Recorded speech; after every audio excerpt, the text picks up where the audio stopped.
ГСП онлайн. Городские новости сейчас. В Ухтинском дворце культуры обсудили промежуточные итоги федерального проекта «Местный дом культуры». Программа, нацеленная на обновление материально-технической базы в клубах на селе, существует уже второй год. В нашем муниципалитете участником проекта стал Дом культуры поселка Водный. Перед коллегами своим опытом поделилась директор учреждения.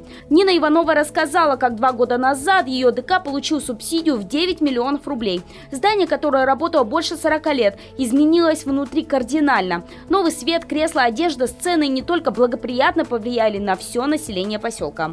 Приобретением нового оборудования мы смогли оснастить, во-первых, наши кружковые комнаты, что немаловажно.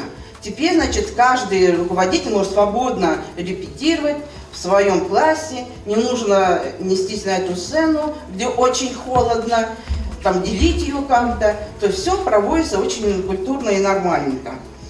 Поэтому это не смогло не сказаться. У нас увеличение только в этом году тех же вокальных кружков произошло на 3 единицы.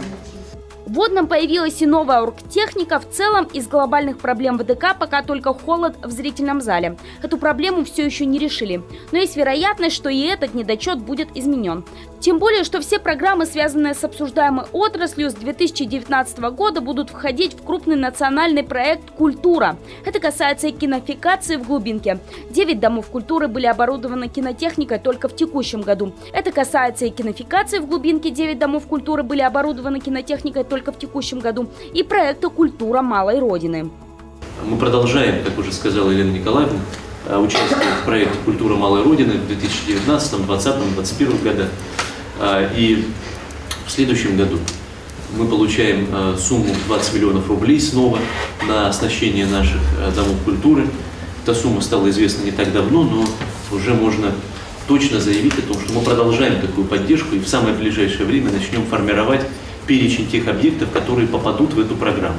Участвовать в ней смогут не только села, но и поселки. Основные требования для участия в конкурсе – не более 30 тысяч населения. В ближайшее время все руководители домов культуры получат точную информацию по проекту. Перечень объектов, попавших в конкурс, будет известен уже к Новому году.